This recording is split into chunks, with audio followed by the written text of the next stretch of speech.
We've all heard the news. Today, Trump has attacked Venezuela. They've gone there. He made a statement himself. They have captured the president and his wife.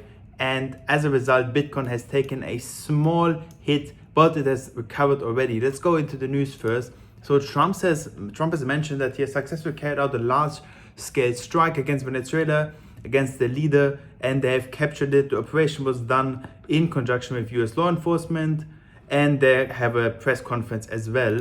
The BBC has also reported on this. So basically there was a large-scale strike on a South American president, and the left-wing president and his wife, they're flown back to America. And yes, now basically Trump is saying he's gonna run Venezuela for now. So basically the main reason for this is drug trafficking. The US has accused Venezuelan president of being personally involved in drug smuggling and being an illegitimate leader, while Maduro has accused the US of intimidation. So this is what's happening right now, just to give you quick updates. And Bitcoin has seen a drop. It has dropped just about 1%. It doesn't really drop much, and you can see it's already starting to go back up. So it doesn't really affect the markets for now. If we see further escalation, of course, the situation might look different, but for now, it's not huge news that should not affect us too much in the long term if the situation stays stable.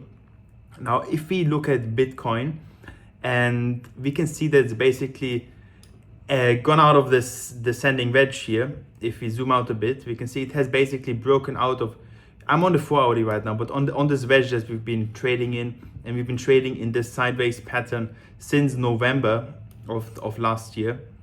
And looks like we're going out now. This could be a good retest for us to go higher. Now the next target for us is the yearly open in 2025. So this is the price, which is around about 94,000, which is also the top range that we've been trading on.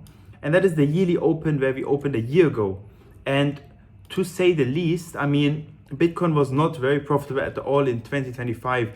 You can see that we are now pretty much at the exact same price. We are just about 4% below what we opened on in January 2025. So Bitcoin has actually not performed good at all compared to other assets. I mean, gold is up massively, the S&P 500 is up massively, but Bitcoin is not up as much. And yeah, we can see that the cycle is a bit different this time. We've not seen massive increases this bull run. Actually, we're just rather gradually going up. And of course, this also shows that we are becoming a more mature asset. We have ETFs and institutions investing into Bitcoin. And again, let's look at the target. So the target for right now is the top of the range, which is around about here, which is the yearly open at around $94,000 per Bitcoin. If we do break from there, the next target is in this range here, around 96, 97,000. And I'm gonna quickly show you guys why I think so. So if I zoom out and I put on the volume profile, so the volume profile is just showing me at what trading prices there's the most volume. So where was the most trading activity going on? And you can see here on the left, the further this goes on the right, the more trading was going on at these price points. So if we put the line here, where the most trading is going on, that pretty much coincides, I'm gonna remove the line because it's gonna get too crowded. That coincides with our price around about this area here, 97,000. And I can remove this now. What I want to also lay on top is the 200 simple moving average. And if we lay over the 200 simple moving average, let me just change it to 200 quickly. That also aligns around about with the same, actually 1 second, that was wrong. So the 200 simple moving average is 107. So I got confused because this is 97. But basically the next target is firstly, hit the yearly open, then we can hit that area. This might cause a lot of resistance because we've been trading around that area. The more volume there is at a certain point, the more likely we're gonna either find support or resistance at that point. So firstly, break the yearly open price and thereby break this pattern. Then we go higher and we hit that volume profile. There will be a lot of resistance here because we've been trading there for a while. If we go higher, I think we can reject here from this 200 simple moving average line, around about 107. It could be a good shorting opportunity before we then go lower.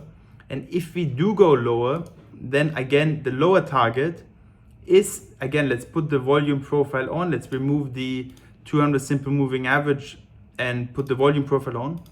then we can see that if you zoom out a bit, a lot of the volume is actually around about this price here. You can see the volume is high here at the bottom range where we've been trading in April until pretty much September, October 2024. So if we do go down there, we could get support here. And I think this could be a good point, potentially even being the lows of the bear market coming up.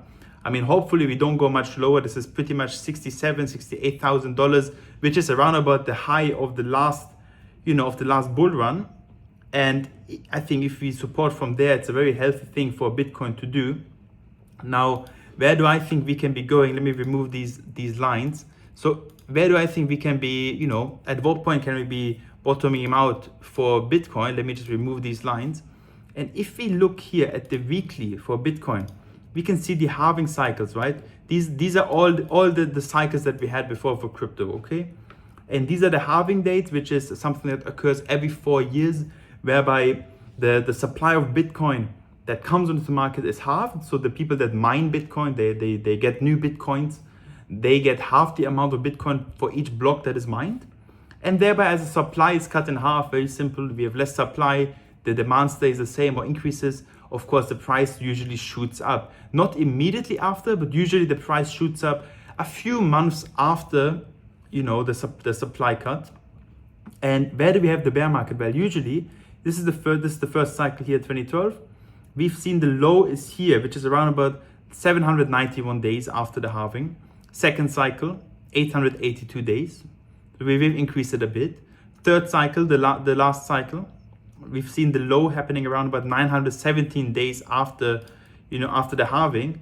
And now let's assume it increases again slightly. We've seen it increasing from 790 days, 880, 920. So let's just increase it hypothetically a bit, maybe to 950 days. Then we should be seeing the bottom of the coming bear market at around about November, December 2026. So I think in Q3 or Q4 of 2026 of this year, we're gonna then see a bottoming out of the bear market and a good point to start buying again. If we do say that the 4-year cycles are not intact anymore, I'm gonna prove to you why I think they are actually intact. And for this, I'm gonna just make a slight adjustment here and put the monthly. I'm gonna show you guys right now. Okay, have a look at this. Let's remove these because this is a bit confusing if I have too many things on here. But basically it's showing me that the cycles are very much intact. Look, the halving is here, the orange line. 40 weeks after the halving, okay? So 10 months after the halving. Between 10 months and 20 months after the halving, so between 40 and 80 weeks, is the best point to take profit. And you can pretty much see that, for the first cycle, we started going down a bit earlier, we went back up, but at 80 weeks after that, we usually go into a bear market. Second cycle, perfect. One sec. For the second cycle, it worked out perfectly here, exactly 80 weeks after we started going down. Let's look at the last cycle. We made a double top. Also perfectly at 80 weeks, we went down. Let's look at this cycle. We pretty much started going down here around just before 80 weeks after the halving. And this just shows that we are still, the cycles are still intact. And we are gonna continue going through these cycles until at one point that it breaks, right? And Bitcoin just shoots up. And what we're all hoping for in 2026 is, of course, the quantitative easing and liquidity to come back into the markets, meaning that we have more money printing going on, we have the interest rates going down as the Federal Reserve lowers the interest rates, and as a result, of course, as more money comes into the markets, this money gets absorbed by the markets and usually means that the prices will shoot up. So this is the same thing that happened after 2020, after COVID. The prices went up as we had stimulus checks and a lot of benefits and money printing and lower interest rates. And that's basically the plan right now. So again, what I think will happen in the short term, we're gonna go up here. Firstly, try and hit the yearly open, then fill this area where there's a lot of volume support, and then hit the 200 simple moving average around about 107,000 before we most likely continue going down, as we are of course in a bear market. Hope you guys liked it. See you tomorrow. Leave a like, subscribe. Bye.